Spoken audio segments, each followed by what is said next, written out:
And in some ways, like there's a song I produced with Run DMC and Aerosmith, Walk This Way. Yeah. And the whole purpose of doing that was to demonstrate this is music. This is music, and this is not only is it music, it's familiar music. You're just not seeing it. Like you're somehow removed from what's happening. But it's easy to see if you so again, if you create a demonstration. So that's what Walk This Way was I looked for a song that was familiar and that the way it was written in the original version, the Aerosmith version, the phrasing of it was essentially a rap record. The verses are ba ba ba da da da da da da da da da da da. It's not melodic. It's all about the phrasing. That's how rap works. And the beat, you know, the intro, psst, dat, boom, boom, boom, dat, was already a known breakbeat in the hip hop world. They had never heard in Hip Hop Club. No one had heard of Aerosmith. No one had heard of Walk This Way, but they knew the Toys in the Attic break, which was just that beat, not the song. Wow. Yeah, well, let's listen to that. Can we play the intro? The intro to Aerosmith's Walk This Way. I remember when you did that. I remember that being a very polarizing song. Absolutely. Because people didn't know what to think. It's like some people thought you were ruining Walk This Way by adding Run DMC. And some people were like, why do you have Run DMC with rock and roll? It doesn't make any sense.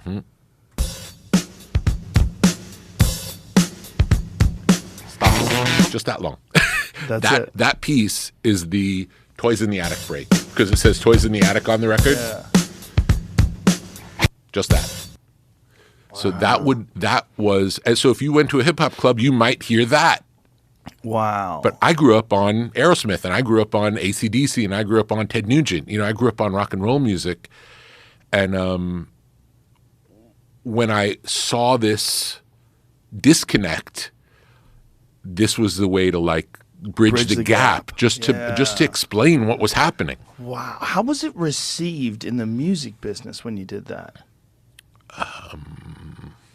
I guess the first thing was radio. Like I remember, I guess it was WBCN in Boston. Yeah. Played it once. Mark Parento? I can't remember if it was Mark Parento or who else was there. Charles Laquadera? No, tell me another name. God, that's all I remember. Like I remember DJs. The Morning Mattress was Charles Laquadera, and Afternoons was Mark Parento. Yeah, I don't know that it was either of them, but it might have been. Again, I don't remember. I just remember that BCN played the song, and it was a big deal also because it was a rock station playing a hip-hop record. Yeah. And I remember that there was this outrage from the audience, you know, take that garbage off. And then within a few days, it was the most requested song on the station. Wow. Yeah, so it was like it definitely divided the audience. Yeah. But the best things do. That's what's really exciting when you hear something new and you don't have a reference for it. Your first reaction might be to push it away. You know, I remember the first time I heard the Ramones when I was in probably junior high school, and I heard the Ramones, and that was the first really punk rock fast music I ever heard. I don't think there was any before the Ramones. So if you're used to hearing normal tempo rock and roll, and then you hear the Ramones, I just laughed. Just seemed like a joke. You know, it just seemed ridiculous. And then eventually it became my favorite thing. How did Aerosmith react? Did you come to Aerosmith and try to bring it to them? Did the label come to them? I just had the idea of doing the song and recording the song with Run DMC, and then the label said, why don't we reach out to Aerosmith and ask if they would participate? And I was like, that sounds crazy to me, but if they'll do it, obviously I'd love it. You know, I loved that band growing up. They were one of my favorite bands growing up. So that seemed like a dream. And then they came and we did it. Wow. That was a groundbreaking moment in music. It really was. If you really stop and think about all the ripples that came out of that particular song, that song introduced so many people to hip-hop, and I'm sure so many hip-hop fans to rock and roll and Run DMC. Absolutely. You know, combining with Aerosmith was like the perfect combination. Two iconic bands. But also at that point in time, Aerosmith had fallen on hard times. I remember I saw Aerosmith play at Nassau Coliseum, sold out, incredible show.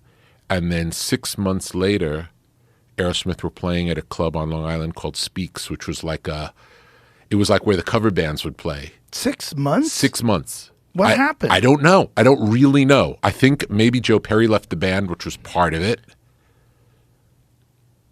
But I don't know how you can go from that popular to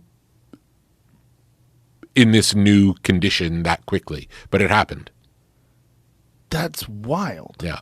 I wasn't aware that had happened. That doesn't even make sense that something like that can happen in 6 months. Nassau Coliseum, which is like, what sold is that? out. 20,000, 18,000, something. Jesus Christ, to a club. Yeah, maybe 600-person club, like a big club, but still a club. A big fall. A big fall. Wow.